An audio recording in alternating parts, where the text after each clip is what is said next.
ओम शांति। आवाज़ सभी को क्लियर आ रही है?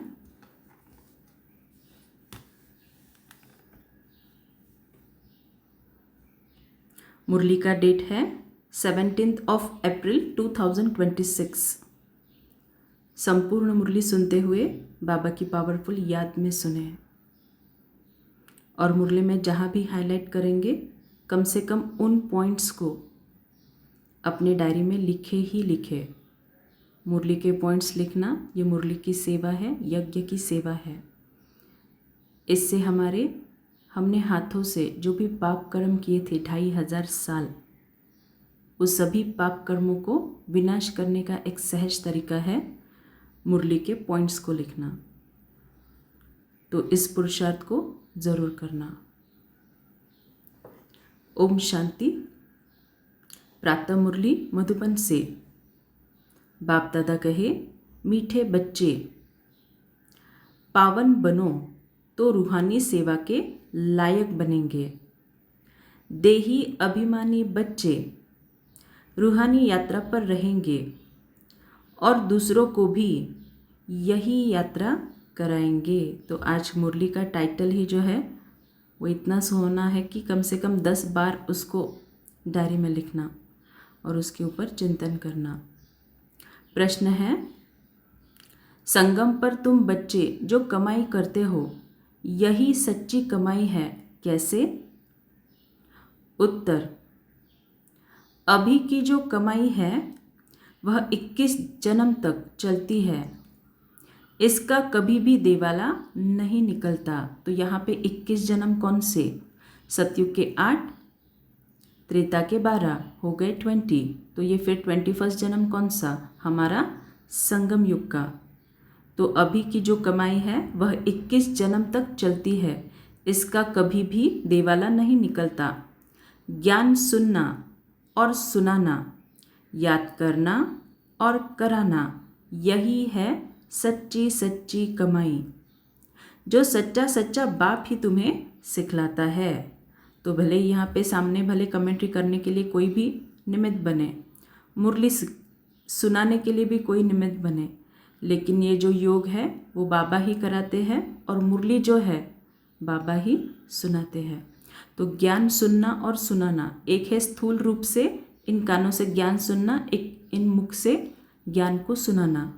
दूसरा है मैं आत्मा ज्ञान को सुन रही हूँ, उसका मनन चिंतन कर रही हूँ और दूसरी आत्मा को वो ज्ञान सुनाना। इसका अर्थ क्या? मैं उस ज्ञान को धारण करती हूँ और अपने कर्मों द्वारा उस ज्ञान को प्रत्यक्ष करती हूँ, कर्मों में उस ज्ञान को लाती हूँ और कर्मों द्वारा गुणों का दान करती हूँ। ये है ज्ञान को सुनाना। याद करना और कराना, मैं आत्मा जब जब परमधाम में परमात्मा के साथ कंबाइंड स्वरूप में स्थित रहती हूँ, उस पावरफुल याद के वाइब्रेशन सबसे पहले ब्राह्मण आत्माओं को मिलती है और उनकी वृत्ति में भी वो चेंज आता है कि मैं भी जाकर बाबा को परमधाम में याद करूँ। तो जितना जितना हम परमधाम में बीज रूप अवस्था में बाबा को याद करते हैं, उससे हमारी वो वृत्ति बनती है और हमारी वृत्ति से अन्य ब्राह्मण आत्माओं की वृत्ति चेंज हो, वो भी बाबा को उस विधि से याद करते हैं। तो ये है याद करना और कराना, यही है सच्ची सच्ची कमाई, जो सच्चा सच्चा बाप ही तुम्हें सिखलाता है। ऐसी कमाई सारे कल्प में कोई भी कर न सके, दूसरी कोई भी कमाई साथ नहीं चलती। गीत है, हमें उन राहों पर चलना है। तो मुरली में आगे बढ़ने से पहले इस वीडियो को सभी लाइक ज़रूर करना। लाइक जितना करेंगे उतना इस वीडियो की विजिबिलिटी बढ़ेगी और अन्य आत्माओं तक पहुंचने में सहायता होगी। ओम शांति। भक्ति मार्ग में तो बच्चों ने बहुत ठोकरें खाई हुई है। भक्ति मार्ग में बहुत ही भावना से यात्रा करने जाते हैं, रामायण आदि सुनते हैं, ऐसे प्रेम से बैठ कहानियाँ सुनते हैं जो रोना भी आ जाता है। हमारे भगवान की सीता भगवती को रावण डाकू ले गया, फिर सुनने समय बैठ रोते हैं। यह सब है दंत कथाएं। जिससे फायदा कुछ भी नहीं। पुकारते भी है, हे पतित पावन आओ, आकर हम दुखी आत्माओं को सुखी बनाओ। यह नहीं समझते कि आत्मा दुखी होती है, क्योंकि वह तो आत्मा को निर्लेप कह देते हैं। समझते हैं आत्मा सुख दुख से न्यारी है। यह क्यों कहते हैं?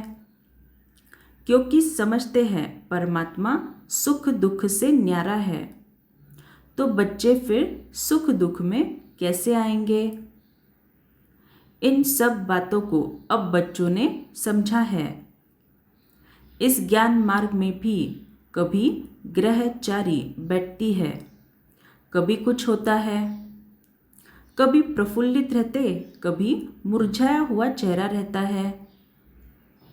यह होती है माया से लड़ाई। माया पर ही जीत पानी है।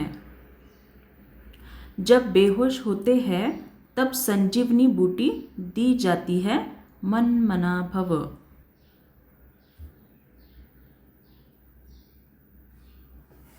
भक्ति मार्ग में चहचटा बहुत है। देवताओं की मूर्तियों को कितना श्रृंगारते हैं, सच्चे जेवर पहनाते हैं। वह जेवर तो ठाकुर की प्रॉपर्टी हुई। ठाकुर की प्रॉपर्टी सो पुजारी व ट्रस्टी को ही जाती है। तुम बच्चे जानते हो कि हम चैतन्य में बहुत हीरे जवाहरों से सजे हुए थे। तो कहाँ की बात बाबा बता रहे हमें? सतयुग की। तो सतयुग का सीन देखने की कोशिश करना कि हम चैतन्य में बहुत हीरे जवाहरों से सजे हुए थे। फिर जब पुजारी बनते हैं तो भी बहुत जेवर पहनते हैं। अब कुछ भी नहीं, चैतन्य रूप में भी पहने, फिर जड़ रूप में भी पहने। अब नो जेवर, बिल्कुल साधारण है। बाप कहते हैं मैं साधारण तन में आता हूँ। तो इस सीन को देखे हिस्ट्री हॉल में ब्रह्मा बाबा की ब्रिकुटी में परमधाम से शिव बाबा नीचे उतरकर अवतरित होते हैं और इस ज्ञान मुरली को बाबा हमें ब्रह्मा तन द्वारा सुनाते हैं। तो कुछ पल के लिए इसी विधि से इस मुरली को सुनना। कोई राजाई आदि की ठाट बाट नहीं है। सन्यासियों के भी बहुत ठाट बाट होते हैं। अभी तुम समझ गए हो बरोबर सतयुग में कैसे हम आत्माएं पवित्र थी, शरीर भी हमारे पवित्र थे। उन्हों का श्रृंगार भी बहुत अच्छा रहता है।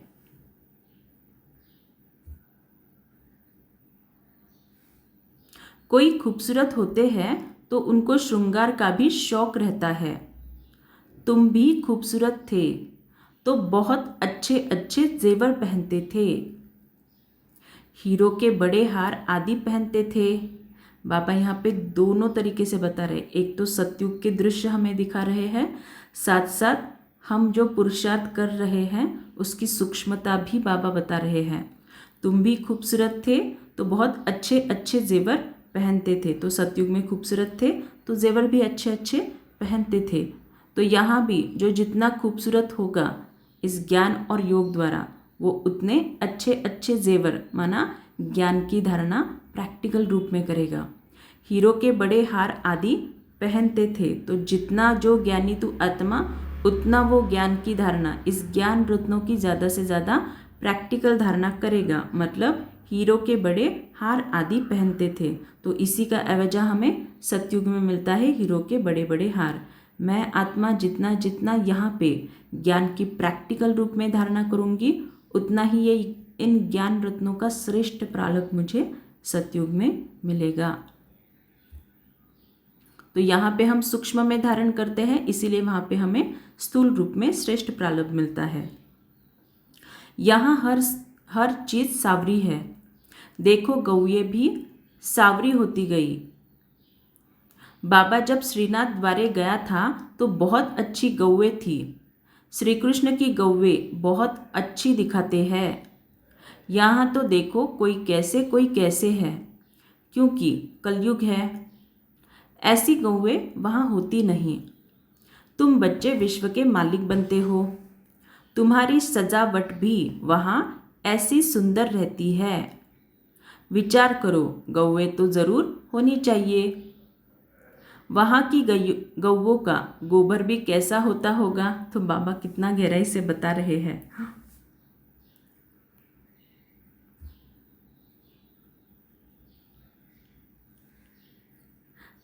कितनी ताकत होगी।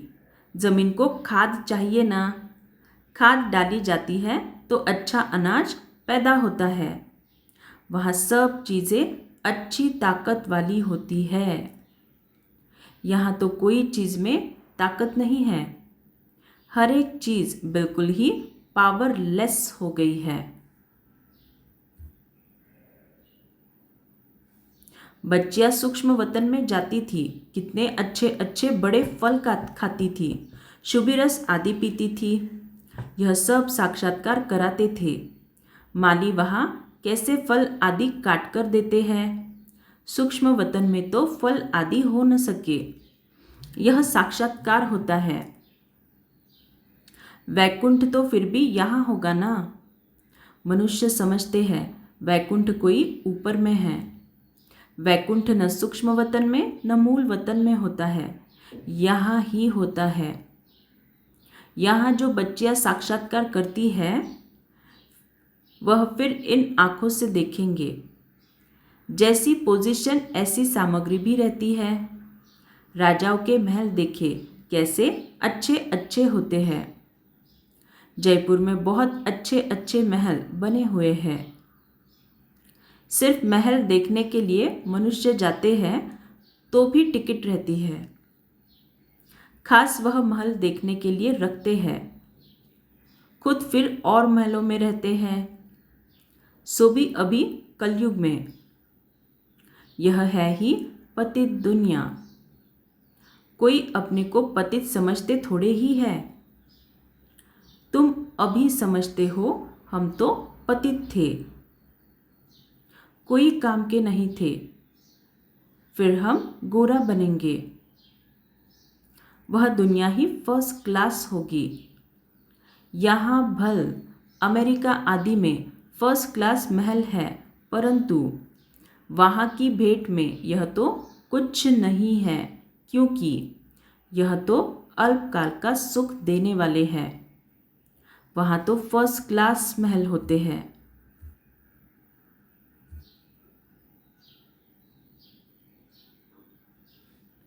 फर्स्ट क्लास गौएं होती है। वहाँ ग्वाले भी होते हैं। श्री कृष्ण को ग्वाला कहते हैं ना। यहाँ जो गौओं को संभालने वाले हैं वह कहते हैं हम गुज्जर वाले हैं, श्री कृष्ण के वंशावली है। वास्तव में श्री कृष्ण के वंशावली नहीं कहेंगे, श्री कृष्ण की राजधानी के कहेंगे। साहूकारों के पास गौवें होगी तो गुजर संभालने वाले भी होंगे। यह गुजर नाम सतयुग का है। तो बाबा नई पॉइंट बता रहे हैं। जो भी यहाँ पे शायद कास्ट की बात है, वो कोई कास्ट का नाम होगा गुजर, मुझे भी नहीं पता। तो यह गुजर नाम सतयुग का है। कल की बात है। कल हम आदि सनातन देवी देवता धर्म के थे, फिर पतित बने हैं तो अपने को हिंदू कहला देते हैं। पूछो, तुम आदि सनातन देवी देवता धर्म के हो व हिंदू धर्म के हो? आजकल सब हिंदू लिख देते हैं। हिंदू धर्म किसने स्थापन किया? देवी देवता धर्म किसने स्थापन किया? यह कोई भी नहीं जानते हैं। बाबा यह प्रश्न पूछते हैं, बताओ आदि सनातन देवी देवता धर्म किसने स्थापन किया? शिव बाबा ब्रह्मा द्वारा कर रहे हैं। राम व श्री, ठीक से सुनना, राम व शिव बाबा की श्री मत पर आदि सनातन देवी देवता धर्म स्थापन हुआ। तो सच्चा राम कौन है? परमपिता परमात्मा शिव। ना कि द्वापर युग वाले शिव, ना कि द्वापर युग वाले राम। फिर रावण राज्य शुरू होता है, विकारों में जाते हैं, भक्ति मार्ग शुरू हो जाता है, तब हिंदू कहलाने लगते हैं। तो बाबा यहाँ पे द्वापर युग के स्टार्टिंग की पॉइंट बता रहे हैं। जैसे हमें पता है कुछ दिनों के पहले की मुरली में, 2-3 दिनों के पहले की मुरली में ही बाबा ने बताया था, जब द्वापर युग की शुरुआत होती है, वाम मार्ग में चले जाते हैं तो अर्थक्वेक आदि होती है। तो इस अर्थक्वेक में बहुत सारा उथल पुथल होता है, पूरा जो स्वर्ग की सामग्री है वो पानी में चली जाती है। फिर उसके बाद नए सिरे से फिर से सिविलाइजेशन, मानव बस्ती शुरू होती है। तो वो देवी देवता धर्म, ये जो वर्ड है उसको भूलकर हम हिंदू धर्म कहलाते हैं। तो हिंदू क्यों कहलाते हैं? क्योंकि द्वापर युग से जब फर्स्ट टाइम हमारी सिविलाइजेशन शुरू हुई या मानव बस्ती शुरू हुई, वो सिंधु नदी के कंठे पर शुरू हुई थी। तो सिंधु इस शब्द से हिंदू ये शब्द आया। तो भक्ति मार्ग जो शुरू हो जाता है तब हिंदू कहलाने लगते हैं। अभी अपने को कोई देवता कह न सके, रावण ने विशेष बनाया, बाप आकर वाइस लेस बनाते हैं। वाइसेस माना 5 विकार, वाइसलेस बनाते हैं माना इन विकारों से मुक्ति देते हैं, लेकिन इसके लिए पुरुषार्थ हमें ही करना पड़ता है। तुम ईश्वरीय मत से देवता बनते हो, बाप ही आकर तुम ब्राह्मणों को देवता बनाते हैं। सीढ़ी कैसे उतरते हैं, यह तुम बच्चों की बुद्धि में नंबरवार बैठता है। नंबरवार, बाबा बोल रहे हैं नंबरवार। तो जो जितना इस ज्ञान का मंथन करेगा उतना इस ज्ञान की गहराई आपको समझ में आती जाएगी।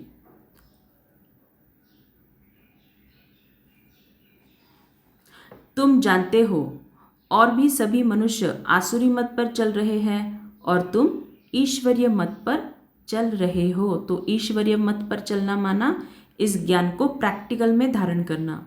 रावण की मत से सीढ़ी उतरते आए हो, 84 जन्मों के बाद फिर पहला नंबर जन्म होगा। ईश्वरीय बुद्धि से तुम सारे सृष्टि के आदि मध्य अंत को जान जाते हो। तो ईश्वरीय बुद्धि हमें कैसे प्राप्त होती है? इस ज्ञान मुरली द्वारा। जिस भी पॉइंट को हाईलाइट कर रहे हैं कम से कम उतने पॉइंट्स को लिखने का पुरुषार्थ करो। अगर सभी पॉइंट्स नहीं लिख सकते कम से कम 10 मिनट तो लिखो। 10 मिनट नहीं लिख सकते कम से कम 5 लाइन तो लिखो, लेकिन लिखो, क्योंकि लिखने से ही अपने हाथ से किए हुए पाप कर्म नष्ट होते हैं। भले योग से भी नष्ट होते हैं, मुख्य तो पाप कर्म हमारे योग से ही नष्ट होते हैं, लेकिन पाप कर्मों को नष्ट करने के अलग अलग विधियाँ भी हैं इस ज्ञान मार्ग में। तो उन विधियों को जानने की कोशिश करो और उस रीति से अपना पुरुषार्थ करना।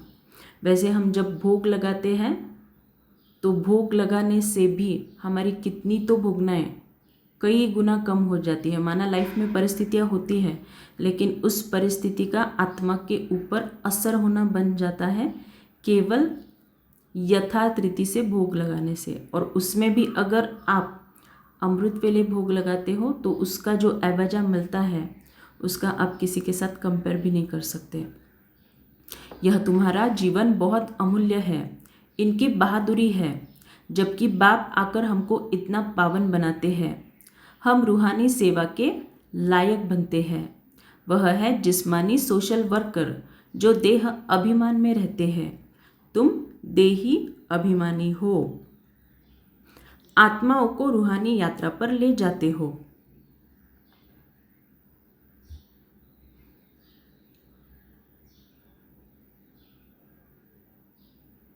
बीच बीच में अंडरलाइन करने के लिए रुक रही हूँ।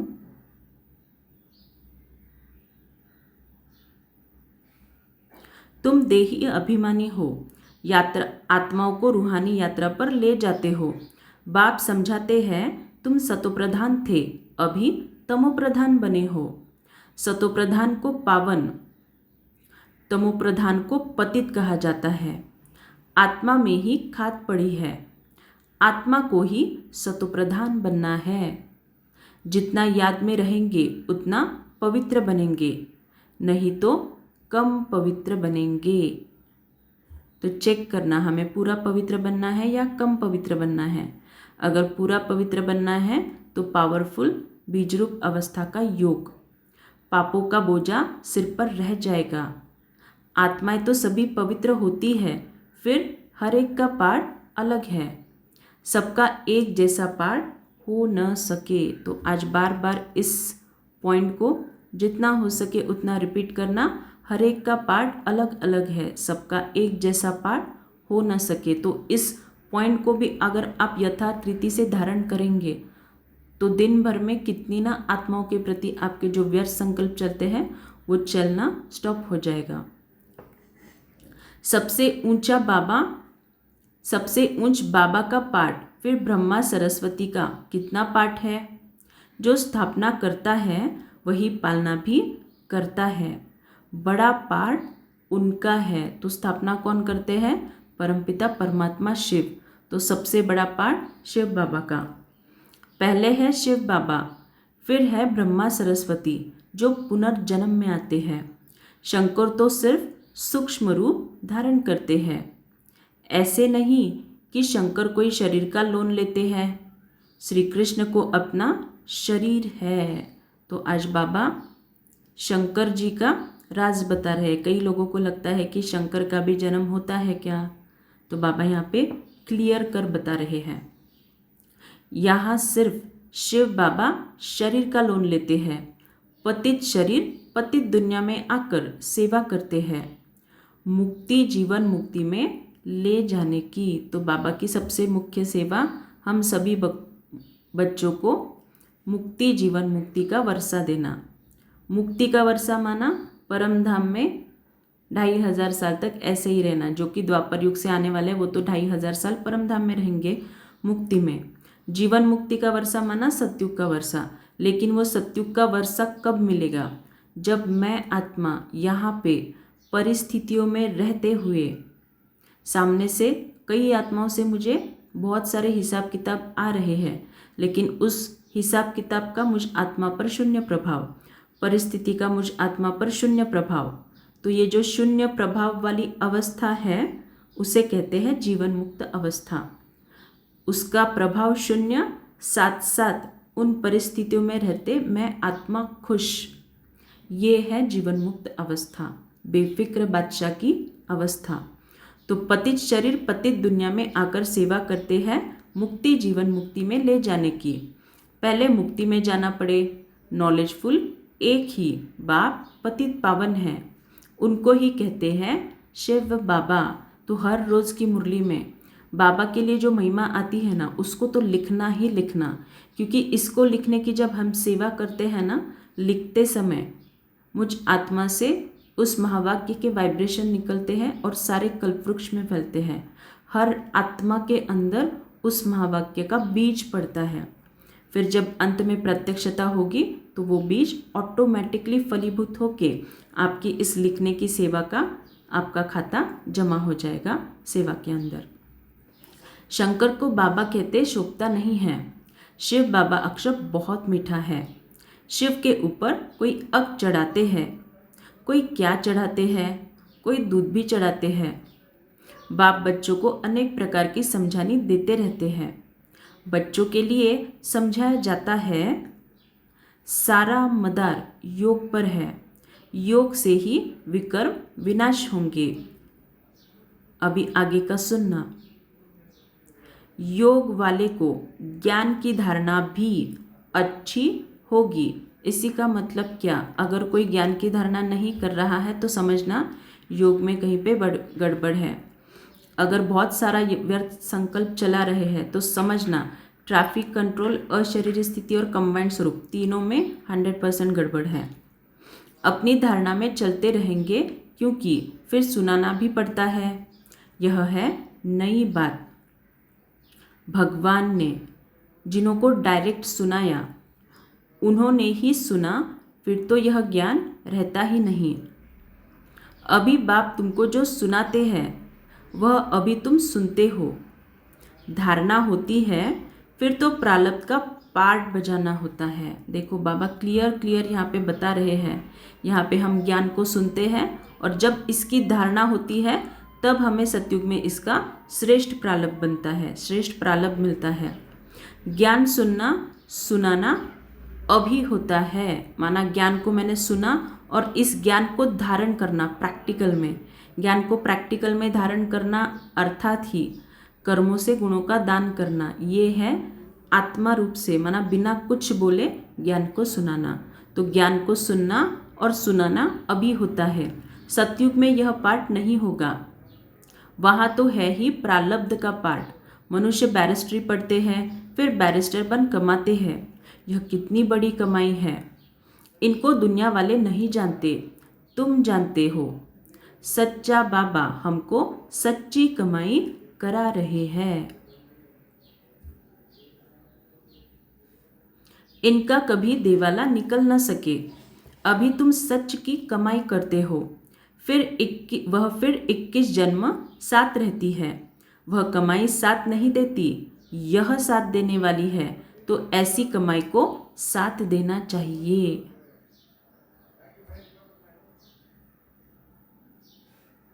यह बातें तुम्हारे सिवाय और कोई की बुद्धि में नहीं है। तुम्हारे में भी खड़ी खड़ी कोई भूल जाते हैं। बाप और वर्षे को भूलना नहीं चाहिए। बस बात एक ही है, बाप को याद करो। जिस बाप से 21 जन्म का वर्षा मिलता है, 21 जन्म निरोगी काया रहती है। बुढ़ापे तक अकाल मृत्यु नहीं होती। बच्चों को कितनी खुशी होनी चाहिए। बाप की याद है मुख्य, इसमें ही माया विघ्न डालती है, तूफान लाती है। अनेक प्रकार के तूफान आते हैं। तुम कहेंगे बाप को याद करो, परंतु कर नहीं सकेंगे। याद में ही बहुत फेल होते हैं। योग की बहुतों में कमी है।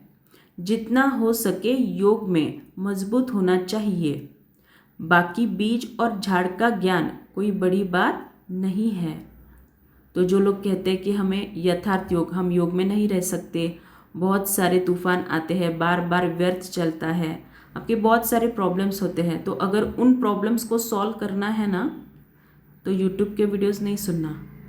उसको सॉल्व करने के लिए अमृतवेला पुस्तक का यथार्थ रीति से अभ्यास करना। जितना आप अमृतवेला पुस्तक का अभ्यास करेंगे, मनन चिंतन करेंगे, आपको आपकी गलतियां समझ में आएंगी कि योग अगर मेरा पावरफुल नहीं हो रहा है तो उसके पीछे का रीज़न क्या है। क्योंकि ये रीज़न मैं यहाँ पे बैठ के नहीं बता सकती। आपकी कमी कमजोरियाँ सिर्फ और सिर्फ आपको मालूम है। तो उन कमी कमजोरी को अगर क्रॉस चेक करना है तो अमृतवेला पुस्तक ज़रूर पढ़ना। बाप कहते हैं मुझे याद करो। मुझे याद करने से, मुझे जानने से तुम सब कुछ जान जाएंगे। याद में ही सब कुछ भरा हुआ है। स्वीट बाबा शिव बाबा को याद करना है।